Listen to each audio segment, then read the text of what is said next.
안녕하세요. 결혼 생활 2년 만에 이혼하게 된 여자입니다. 저라고 잘한 건 없지만 그래도 사연 들으시는 분들이 저 대신에 그 사람들 욕 좀 시원하게 한번 해주신다면 제 마음이라도 혹시 조금이나마 후련해질까 싶어서 이렇게 사연 한번 적어봅니다. 저한테는 오빠가 한 명 있어요. 34인데 아직도 장가를 못 간 오빠예요. 어려서부터 아들 소중히 하는 집안 분위기에 저는 사실 오빠랑은 사이가 썩 좋지 못했어요. 집안 형편이 어려운 상황인데도 하고 싶은 공부 다 해가며 집안의 지원을 싹 다 몰아받는 오빠가 마음에 안 들었거든요. 학교 공부만 충실히 해도 좋은 대학 갈 수 있다는 말들이 무색하게 저는 학창 시절에 그렇게 공부를 잘하는 편이 아니었어요. 나름 최선을 다해 공부했지만 서울에 있는 대학교는 꿈도 꿀 수 없었고 그나마도 합격한 지방국립대는 문턱도 밟아보지 못했습니다. 그런 대학 나와서 뭐 했으냐고 헛돈 쓸 바에 돈이나 벌라는 부모님 덕분에 말이지요. 그래서 근처에 있는 전문대에 들어가게 되었고 졸업하고부터 근처에 있는 평범한 중소기업에 들어가서 격리 일을 하게 되었습니다. 아무튼 제가 취직을 하고 나서 우연찮게 남편과 만나게 되었습니다. 홀어머니 밑에서 자라온 남편도 집안 형편 때문에 대학을 가지 못한 상황이었지만 그래도 저처럼 어찌어찌 그 환경 이겨내고 열심히 사는 사람처럼 보였습니다.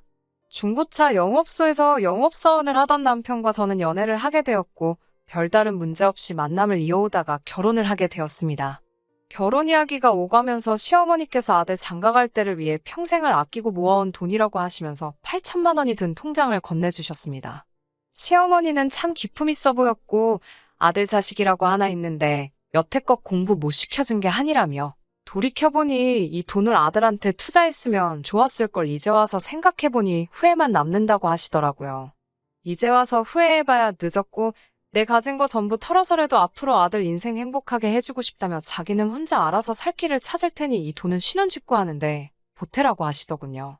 시어머니는 참 좋은 분 같았습니다. 그때는 이게 다 연기라는 걸 당연히 생각해본 적이 없었지요. 지방 중소도시인지라 제가 모아놓은 돈, 전 남편이 모아놓은 돈에서 근처에 있는 재개발 소식이 있는 적당한 아파트를 구할 수 있었는데 전 남편은 그 집에는 들어가기 싫다고 하더라고요. 한동안은 맞벌이를 할 생각이 있었기 때문에 삐까번쩍한 집이 필요하지 않았는데 전 남편은 영업사원인 자기를 보는 눈이 많고 후배 양성도 해야 하기 때문에 허덕이며 사는 듯하게 보이면 이 바닥에서 올라오기 힘들다는 말을 꺼내며 신축 아파트에 살아야 한다며 노래를 부르더라고요. 그건 조금 아니지 않냐고 반대를 했는데 남편 말이 자기 수입은 자기가 파는 차 대수와 직접적인 연관이 있기 때문에 영업사원으로 성공하려면 남들에게 보이는 게 더 중요하다고 저를 설득하더라고요. 그래서 하는 수 없이 남편이 원하던 신축 아파트에 월세로 들어가게 되었습니다. 혼수와 예단 이야기가 오고 가는 과정에서도 남편은 남의 집에 사는데 혼수를 좋은 걸로 채울 필요가 뭐가 있냐면서 자기에게 투자를 하라는 식으로 말을 해왔습니다. 연식이 된 중고차지만 외제차부터 남편이 입을 정장에 명품 시계까지 하니 제가 모은 돈 가지고는 아무리 혼수를 적당한 걸로 구한다고 할지라도 한참 모자라더라고요. 친정 부모님께 손 벌리기 싫었지만 이야기를 하지 않을 수 없었습니다. 그때쯤 오빠도 좋은 직장에 취직이 된 터라 웬일로 부모님께서 여태 희생만 해오고 고생했는데 결혼만큼은 모자라게 하지 말라고 하시며 2천만 원을 선뜻 지원해 주셨고요. 그런데 그러던 와중에 또 오빠와의 마찰이 있었습니다. 오빠는 일단 첫째인 자기를 두고 제가 먼저 결혼하게 된다는 사실부터 못마땅하게 생각하는 듯 보였고 오빠 입장에서는 자기가 장가갈 때도 부모님 지원을 받아야 하는데 사람 일이 어떻게 될지 모른다고 저한테 목돈이 들어갔을 때 만에 하나 자기가 지원을 받을 때 조금 모자랄 수도 있지 않겠냐는 말도 안 되는 이유로 반대를 해왔습니다. 오빠와는 한참을 싸웠죠. 당장 제가 결혼을 한 해 만에 하는 상황에서 아들이라는 이유 하나만으로 그동안 집안의 지원이란 지원은 싹 다 받아왔으면서 끝까지 양보 못하는 모습이 너무 화가 나더라고요. 그래도 이번만큼은 부모님이 제 편을 들어주셨습니다. 무조건 안 된다고 바득바득 우기는 오빠를 설득해 주시긴 했지만 그게 제 편을 들어주셨다기보다도 겨우 2천만 원인데 뭐 어떠냐 하는 식으로 무마해 주셨죠. 저는 결국 결혼을 하게 되었습니다. 오빠는 제 결혼식에조차 오지 않았고요. 아무튼 그렇게 어찌저찌 결혼식을 올리고 저는 전 남편과 살게 되었습니다. 오빠와는 결혼식 이후로는 거의 서로 없는 사람처럼 지내게 되었고 부모님께서 오빠를 설득해줄 때 2천만 원이면 싸게 먹히는 것 아니냐는 듯이 저를 보내버린 태도에 크게 실망해서 친정과도 거의 연을 끊듯 살아왔습니다. 명절이나 어버이날, 생신날에도 제가 일이 바쁘다는 핑계로 결혼한 내내 찾아뵌 적 한 번도 없었습니다. 결혼 생활은 연애할 때와는 다르게 행복하지만은 않았습니다. 남편 수입이 나쁜 편은 아니었어요. 결혼할 때 마련해준 외제차랑 명품 시계가 정말 도움이 되었던 건지 남편의 판매 실적은 나날이 좋아졌고 벌어다주는 돈도 연애하던 시절에 비해서도 훨씬 많아졌습니다. 없이 살아와서 그랬나, 돈이 곧 행복의 척도이지 않겠냐고 생각했던 제가 참 바보 같았네요. 하루는 남편보다 먼저 퇴근해서 집에 들어왔는데 남편이 휴대폰을 두고 나갔더라고요. 그때쯤에 남편이 집에도 늦게 들어올 때가 잦았고 전화가 오면 베란다에 나가서 통화를 한다거나 영 미심쩍은 일들이 많았어서 혹시나 하는 마음에 남편 휴대폰을 들여다봤습니다. 별다른 징후는 찾아낼 수 없었는데 충격적인 문자 하나를 보게 되었습니다. 그때쯤 혹시나 해서 국민임대아파트에 응모한 적이 있는데 당첨이 되었더라고요. 남편은 저한테 떨어졌다고 말했었거든요. 정말 손이 바들바들 떨리더라고요.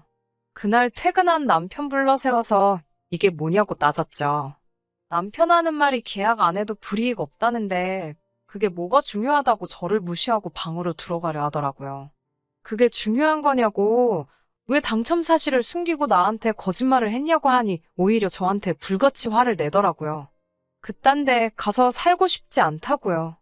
지금도 똑같이 월세 내고 살고 있는데 결혼한 지 얼마나 됐다고 똑같은 월세집에 가서 살려고 하느냐고요. 그런 데는 거지들만 가서 사는 데라고. 지금 방 3개짜리 삐까번쩍한 데서 살고 있는데 뭐가 안타까워서 화를 내고 있냐고 하며 제가 이해가 안 된다고 하더군요. 결혼할 때도 말하지 않았냐고, 자기는 영업사원이고 자기 자신 자체가 브랜드여야 한다고요. 그런 집에서 살면 손님들은 물론 동료들까지 자기를 손가락질하며 우습게 볼 거 아니겠냐고. 영업일이 쉬워 보이냐고. 이 바닥에서 도태되면 바로 끝장나는 거라면서 뭘 알지도 못하면서 별것도 아닌 걸 가지고 죽자고 달려들고 있냐고 뭐라 하더라고요. 처음으로 남편한테 욕짓거리를 하며 따졌어요. 대가리에 똥만 차서 뭐가 옳고 그런지도 파악이 안 되냐고. 그 집에 가면 지금 이 집에 묶여있는 보증금부터 매달 달달이 내고 있는 월세까지 아낄 수 있는 돈이 얼마인지나 아냐고. 허영심으로 대가리가 가득 차서 남들 보이는 게 그렇게 중요한 거냐고 저도 지지 않고 뭐라 했어요.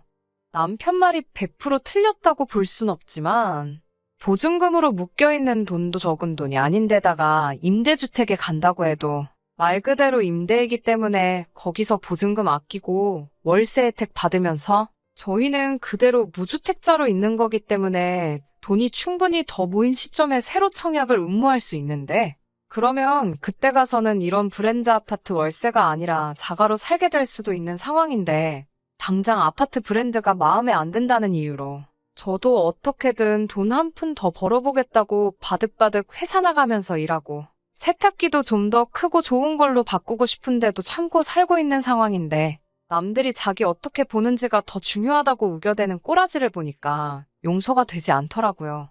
남편은 제 말 딱 잘라서 끊고 됐고, 따지고 보면 다 잘된 일이라고 억지로 거지속으로 들어가서 살려는 제가 이해가 안 된다고 말을 하더라고요.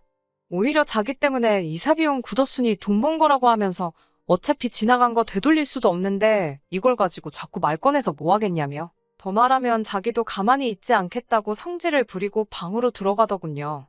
정말 제 속이 시꺼멓게 타들어가는 것 같았습니다. 어떻게 한 방 먹여주고 싶었는데 방법이 없더라고요. 그동안도 사소한 일로 다투는 일이 있었으면 그날 저녁을 일부러 맵게 하거나 했었거든요. 이 인간이 매운 걸 하나도 못 먹어서요. 저도 맵게 먹어서 땀 한 번 뻘뻘 흘리고 그걸로 스트레스 한 번 풀거나 하는 시기였는데 이렇게 사소하게 복수한다고 풀릴 화가 아니라는 건 누구보다 제가 더 잘 알고 있었습니다. 어떻게 이러지도 못하고 저러지도 못하고 그 뒤로부터는 남편과는 벙어리 냉가슴 앓듯이 냉전 상태로 있었어요. 남편이 먼저 화해의 제스처를 취하기는 했지만 제가 받아주지 않았습니다. 남편 말대로 이미 엎질러진 물인데 지난 일 가지고 제가 너무 오래 끄나. 내가 이렇게 속이 좁은 사람이었나 하는 생각도 들었지만 이번에 확실히 짚고 넘어가지 않으면 앞으로도 이 멍청한 사람이 저 없이 또 말도 안 되는 결정을 내리지 않을까 하는 우려에 쉽게 받아주지 않고 있었어요. 매번 먼저 화해하자고 나서던 남편을 계속 무시하니 남편도 더 이상 저한테 화를 풀기 위해 나서는 일은 없었고, 그렇게 서로 신경만 곤두세워가며 하루하루 보내던 어느 날이었습니다. 남편이 저에게는 말도 없이 집에 시어머니를 모시고 오더라고요. 시어머니가 저희 집에서 가까운 곳에 살기는 하셨지만 그동안 교류는 따로 없었거든요. 그러니 여기서 갑자기 시어머니의 등장은 의외라고 생각했습니다. 시어머니께서는 저희가 자주 찾아오는 것마저도 불편해하시던 분이었거든요. 신혼부부인데 둘이서 알콩달콩 재미지게 사는 게 최고지 않겠냐며, 괜히 자기한테 신경 쓰다가 며느리가 부담감 느끼면 그 영향이 아들한테 바로 간다고 하시며 거리를 두시던 분이었거든요. 거기에 제가 친정부모님과 틀어진 상황을 알고 계셔서 그런지 너무 시댁에만 목매다는 것도 불공평하지 않냐며 온갖 쿨한 척은 다 하시며 스스로 깨어있는 시어머니 흉내내시던 분이었어요. 그런데 찾아와서 하시는 말씀은 여태껏 보여주신 모습과 결혼할 때 호언장담하신 부분과는 전혀 다른 이야기였습니다. 이제 여기 와서 살아야겠다고 대뜸 합가를 제안하시더군요. 아니, 제안하신다는 말도 아깝고 일방적으로 이제 자기가 살던 집 정리하고 들어와서 살 테니 준비해라 라는 말을 하셨어요. 어머님이 홀몸이시니 언젠가 모셔야 될 때가 오지 않을까 생각한 적도 있습니다. 그럼 뭐가 문제냐 하시는 분들도 계시겠지만 생각도 못한 상황에서 그렇게 하겠다고 곧바로 정할 문제도 아니었고, 무엇보다 어머님은 나이가 엄청 많으신 편이 아닌데다가 동네에 있는 식당이기는 하지만 제대로 월급 받고 일도 하고 계셨거든요. 그렇다고 살 곳이 없으신 것도 아니고 작은 빌라지만 본인 명의로 가지고 계셨거든요. 그런데 이제 와서 혼자 살기 적적하다, 일하는 것도 이제 힘에 부치고 나도 남들처럼 아들 며느리 효도받으며 한번 살아보자 말을 하시더군요. 제 생각일랑 한번 물어보지 않으셨고 이건 거의 통보에 가까웠습니다. 어머님께 갑자기 왜 이러시냐 했더니 시어머니는 저한테 머리가 있으면 생각이라는 걸 해보라고 하시더군요. 둘이 사는데 이런 커다란 집에 뭐가 필요하냐고, 신혼생활 신축 아파트에서 2년 했으면 충분히 한 거 아니지 않느냐며 저에게 호통을 치시더군요. 그러면서 저를 나무란다고 하는 말이 요즘 젊은 애들은 무슨 생각을 하면서 사는지 모르겠다고 저보고 씀씀이가 너무 해픈 것 아니냐 뭐라 하시더라고요. 결혼 전에 온갖 가지 똘망똘망한 척은 다 해서 믿고 맡겼더니 우리 아들이 사람들 비윗장 맞추며 힘들게 벌어온 돈 허투루 써대면서 거덜내고 있는 것 같다며, 본인이 합가를 하고 나면 우리들 돈 관리도 직접 해주시겠다며 그렇게 알라고 하시더라고요. 이 집에서 살자고 한 건 제가 아니고 남편이라고, 그리고 일전에 그 청약 당첨된 사실 숨기고 쓸데없이 월세로 돈 낭비하기로 정한 건 제가 아니라 어머님 아들이라고 따져 물었습니다. 남편이라는 놈이 중간에서 말을 어떻게 전한 건지는 모르겠지만 아무래도 그날 사건을 이유로 저한테 앙심을 품고 시어머니에게 없는 말을 지어내서 전한 것처럼 보였습니다. 그리고 좀처럼 제가 풀 생각을 하지 않으니 어디에 한번 당해보란 듯이 합가를 하겠다는 이유로 시어머니를 꼬드긴 것이었죠. 이 집안의 남편과 제가 서로 대립을 하고 있으니 무조건적으로 자기 편을 들어줄 시어머니를 앞세워서 경제권도 빼앗고 결정권마저 다수결로 유리하게 이끌어가려고 하는 속내가 뻔히 보였습니다. 모신다고 못 모실 것도 없지만 이런 식으로 시어머니와 합가를 할 생각은 없었습니다. 모시게 된다면 정말 어머님께서 혼자서 아무것도 하지 못하는 때가 오면이라고 생각했다. 아직까지는 여력이 있으시지 않느냐. 집도 아직 월세이고 둘이서 자리 잡지도 못했는데 이렇게 오시면 곤란하다고 말씀을 드리니 자리 잡는다는 게 뭐냐고. 그거야말로 본인이 필요한 일 아니겠냐며 이유를 구구절절히 설명하시더군요. 어차피 이제 둘 사이에 아이가 생길 것이며 손주가 태어나면 자기가 집에서 봐주고 너네는 둘이 밖에 나가 돈만 벌어오면 되는 일인데 그게 뭐가 어렵냐고 하시더군요. 생각해보라고, 자기가 결혼할 때 돈을 보탠 이유가 뭔지도 한번 생각해보고 아무리 생각해도 이제는 남들처럼 효도받고 살 때가 아니겠냐며 자기 들어올 날 맞춰서 빈방이나 만들어 놓으라고 재차 통보하시고는 돌아가셨습니다. 남편도 대놓고 이제 와서 어쩔 건데 하는 식으로 킬킬대며 그렇게 됐으니까 그렇게 알라고만 하고 방으로 뭉쾅 닫고 들어가는데 혼자서 텅 빈 거실에 앉아있으니 가슴이 턱 막혀 오더군요. 이 집에 묶여있는 보증금에도 제 돈은 하나도 안 들어가 있다고 애초에 결혼할 때 너가 해온 게 뭐가 있냐는 식으로 나오더라고요. 그도 그럴 것이 제 돈은 남편 외제차며 시계, 얼마 안 되는 싸구려 혼수들밖에 없었으니까요. 답답한 마음에 혼자 밖으로 뛰쳐나갔는데 갈 곳이 없더라고요. 그나마 아직 고향에 남아있는 친구 집으로 피신을 했지만 친구도 가정이 있는 몸이니 하룻밤만 재워줄 수 있냐는 제 부탁에도 난색을 표하더라고요. 갑자기 생긴 상황에 마음이 불안하니 제대로 생각을 할 수가 없더라고요. 그 상황에 떠오르는 건 제가 스스로 등져버린 제 가족밖에 없었습니다. 그동안 안 보고 지낸다 몇 번을 다짐하며 연락 끊고 살아왔는데도 얼굴에 주름 하나까지 또렷하게 어머니 얼굴이 생각나더라고요. 그 길로 친정으로 향했습니다. 좋은 기억 하나 없다고 생각했는데 친정에 오니 그렇게 불안했던 마음이 순식간에 진정이 되는지 어머니도 근처에 살면서도 무소식으로 지내던 제가 뜬금없이 찾아오니 무슨 일인가 깜짝 놀라시더라고요. 이렇게 찾아온 게 좋은 일로 찾아온 건 아닐 거라는 걸 대번에 눈치채셨는지 무슨 일이 있는 거냐고 저를 걱정해 주셨어요. 정말 그날은 엄마 품에 안겨서 어린애처럼 한참을 울었습니다. 그렇게 친정에서 일주일 정도 회사에 출근을 했어요. 옷 가지며 뭐며 전부 다 집에 있으니 회사에 매일같이 똑같은 옷을 입고 출근하는 것도 힘들더라고요. 그래서 회사의 사정을 설명해 월차를 내고 남편 출근한 시간에 옷까지 좀 챙기러 몰래 집으로 들어갔습니다. 그런데 이게 뭔 일인지 짐 싸들고 오신다고 통보한 날보다 한참이나 이른 시기였는데 현관문을 열고 들어가니 이미 시어머니는 벌써 방 하나에 짐까지 다 풀어놓고 떡하니 자기 집인 것 마냥 하고 계시더라고요. 아직 저는 오셔도 된다고 말한 적도 없는데 말이지요. 시어머니는 저를 보자마자 걱정 대신 비아냥대기 시작했습니다. 일주일도 안 돼서 다시 기어들어올 거 뭐하러 가출을 한 거냐고 말하면서요. 제가 속이 뜨끔해서 그랬던 건지 아니면 시어머니와 며느리라는 관계를 뺀다고 하더라도 어른이기 때문에 거기에 맞서지 못한 건지 아무 말도 못하고 짐도 챙기지 못하고 그냥 밖으로 나와버렸습니다. 집으로 돌아와 친정어머니에게 이 사실을 말하니 어머니는 이대로는 안 되겠다고 하시며 잠시만 기다려보라 하시고는 짐을 한가득 싸더니 저를 데리고 우리 집으로 향했습니다. 다시 문을 열고 들어가니 시어머니는 제가 혼자 다시 온 건 줄 알았는지 여기가 어디라고 또 기어들어오냐고 소리지시다가 사돈인 친정엄마를 보고 흠칫하시더라고요. 그리고 두 사람의 무지막지한 기싸움이 시작되었습니다. 시어머니께서 사부인이 여기는 무슨 일로 오셨냐 먼저 말을 꺼내셨고 어머니는 한순간도 지지 않고 시어머니를 향해 늙음하게 적적하니 딸이랑 같이 살러 왔다는 대답을 하시더군요. 시어머니가 이건 무슨 말인가 하는 표정으로 벙쪄서 아무 말도 잊지 못하고 친정어머니만 쳐다보고 있는데 어머니가 이어서 말을 또 꺼내셨어요. 사부인께서도 아들하고 같이 살러 들어오신 거 아닌가요? 저도 같은 이유로 여기 와 있는 겁니다. 라고 말씀하시고는 시어머니가 짐을 풀어놓은 방으로 싸우신 짐을 풀기 시작하면서 시어머니 물건들을 밖으로 다 빼기 시작했습니다. 사부인은 혼자시니 작은 방 써도 되는 것 아닌가요? 하고 웃으시면서 말이에요. 그렇게 서로 눈치만 보던 두 사람의 원성이 점점 커지기 시작하더니 말싸움으로 번지기 시작했습니다.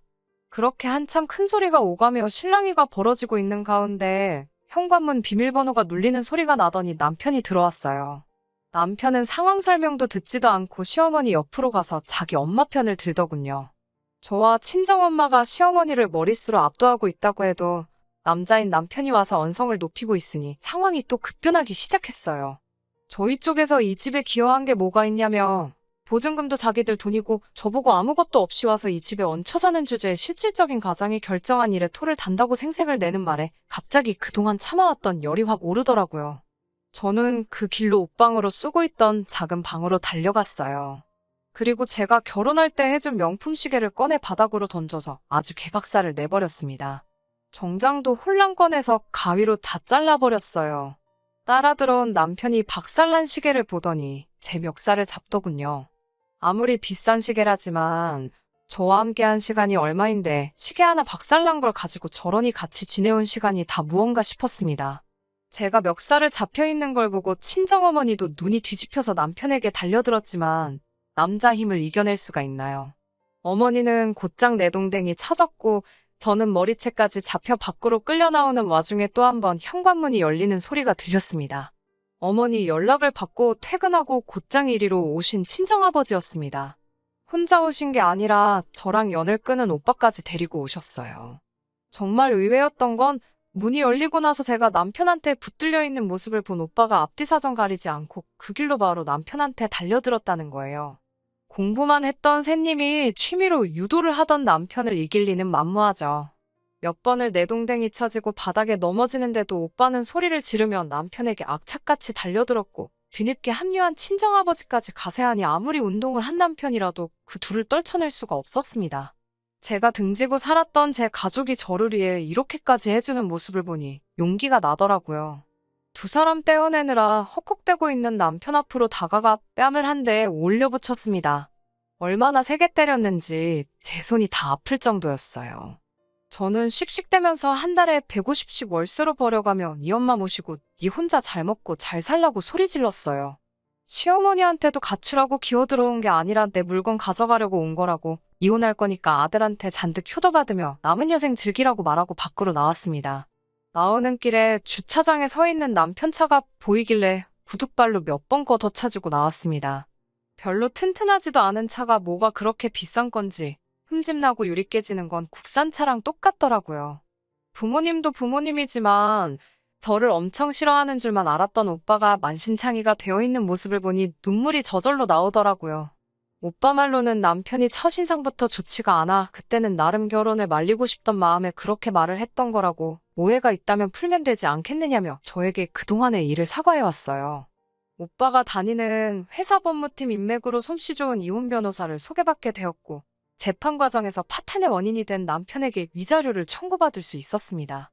혼인기간이 짧아 재산 분할이 안 된다는 말을 들었는데 제가 맞벌이하면서 벌어온 돈과 재산을 늘리기 위해 기여한 부분을 인정받아 아파트 보증금으로 묶여있는 돈과 저축한 금액의 30%를 받게 되었습니다. 남편이 벌이가 늘었다 한들 외벌이로 브랜드 아파트의 월세와 외제차 유지비를 감당하기 힘들었는지 다시 시어머니가 살던 작은 빌라로 들어갔다고 하네요. 거기에 아내를 두들겨 팼다는 안 좋은 소문이 돌기 시작하더니 남편이 결혼 전에 말한 대로 남들 보는 눈이 있어서 그랬나, 이 지역에서는 더 이상 장사하기 힘들 정도가 돼요. 결국 시어머니 혼자 살던 작은 빌라까지 정리해서 더 작은 지방으로 이사를 가게 되었다는 소식까지 들었습니다. 정말 바람만 조금 불어도 날아갈 것 같은 새님인 오빠가 남편에게 달려들었던 생각을 하면 아직도 고맙기도 하고 웃음도 나고 하네요.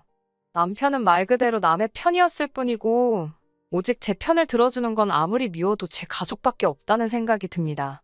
저도 아픈 과거 딛고 일어나 얼마 전에 새로운 직장을 구하게 되었고 이제 가족들과 함께 새로운 출발을 준비하고 있습니다. 댓글로라도 제 전남편 욕이라도 한번 시원하게 해주시고 앞으로 저한테도 좋은 일과 좋은 만남이 있기를 바라주신다면 참 감사하겠습니다. 이만 사연 마치도록 하겠습니다. 끝까지 들어주셔서 감사합니다. 오늘의 사연은 여기까지입니다. 구독과 좋아요, 알람 설정 부탁드리고 더 좋은 사연으로 다시 찾아뵙겠습니다. 감사합니다.